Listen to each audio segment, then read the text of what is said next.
Olá, meu nome é Monize Caldas.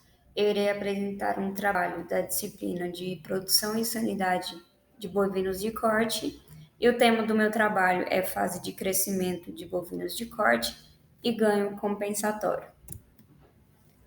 Na introdução, nós temos que a definição é o aumento de tamanho e peso do animal pelo acúmulo de gordura, proteína, água e componentes químicos no decorrer do tempo. Existe o crescimento pré-natal e o pós-natal, onde o crescimento pré-natal é voltado para a vaca e o pós-natal voltado para a cria. Fase de cria pré-natal é onde ocorre a aparição das vacas, e é ideal que essa aparição ocorra com as vacas com score entre 4 e 6. Deve ser feito um planejamento nutricional de vacas prenhes. Vacas de idade avançada irão dar crias de menor peso, então deve controlar a idade das vacas que irão emprenhar. Vacas com restrição alimentar produzem bezerros com desempenho inferior. Além disso, a fase pré-desmama, o crescimento depende da qualidade do leite materno. Quanto mais pesado o bezerro for desmamado, menor será o tempo para abate. Na fase de cria, o objetivo é proporcionar um ganho de peso satisfatório ao animal. Começa após a desmama, prepara o animal para entrar na fase de engorda, tem duração máxima de 12 meses, o animal tem uma melhor conversão alimentar, isso porque ele apresenta um rápido crescimento muscular, pois precisa de menos energia para ganhar 1 quilo de peso. É mais eficiente suplementar em recria, porque o animal irá transformar o suplemento em carne com maior eficiência.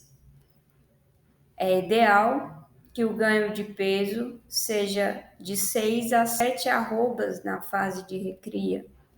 O maior ganho de peso será na época das águas, que ocorre entre setembro e março. Isso porque é um período com maior umidade, luminosidade e temperatura, resultando em maior disponibilidade de forragem. E haverá menor ganho de peso na época da seca, que vai de abril a agosto, porque a menor disponibilidade de luminosidade, umidade e temperatura, e dessa forma a menor disponibilidade de forragem. Existe o boi sanfona, que é o termo conferido aos gados que ganham peso na época das águas, mas perdem peso na época da seca. Isso ocorre porque eles não têm uma suplementação na seca. Além disso, eles também são abatidos por volta de 4 a 5 anos. É importante evitar perda de peso na seca, pois aumenta a duração da recria e aumenta a idade de abate. E deve-se também contornar sazonalidade da forragem. Isso é feito através da suplementação na época de secas e também na época das águas.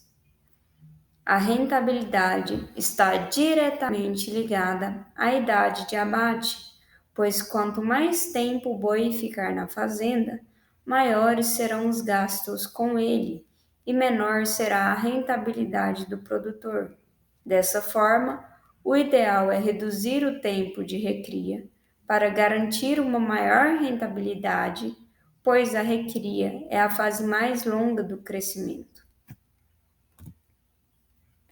Já na fase de engorda, vai do final da fase de recria até o abate, tem duração média de 4 a 6 meses, ao aumento do tecido muscular e também do tecido adiposo, a uma menor taxa de conversão alimentar, pois demanda mais energia, e pode ocorrer a pasto, em semi-confinamento e em confinamento, onde a pasto há um menor custo, porém um maior tempo nessa fase de engorda. Já em semi-confinamento, há uma média de custo e tempo entre o a pasto e o em confinamento, e já no confinamento, o tempo de finalização dessa fase é menor, porém o custo é bem maior. E deve ser feita a suplementação, ela é praticamente obrigatória para ter bons resultados na engorda. Ela evita a subnutrição, melhora a eficiência alimentar, aumenta a taxa de lotação das pastagens e diminui a idade de abate, auxilia no planejamento da venda dos animais, pois ela permite que seja realizada no momento da entre-safra, quando se tem os melhores preços. Ela antecipa a venda dos animais devido a melhores ganhos de peso, diminuindo a idade de abate, o que viabiliza o giro de capital, fazendo com que o sistema seja mais eficiente. Quanto ao ganho compensatório, ele consiste no crescimento mais rápido após uma fase de restrição alimentar. Existe a compensação completa, onde o animal tem um crescimento similar ao do animal que não teve restrição. Existe também a compensação parcial, onde o ganho de peso satisfatório é alcançado, porém ele ainda é inferior ao do animal que não teve restrição. Há fatores que interferem nesse ganho compensatório. Por exemplo, a idade de ocorrência da restrição, a severidade da restrição e a duração da restrição. De forma que a capacidade de compensação diminui à medida que a duração e a severidade da restrição aumentam.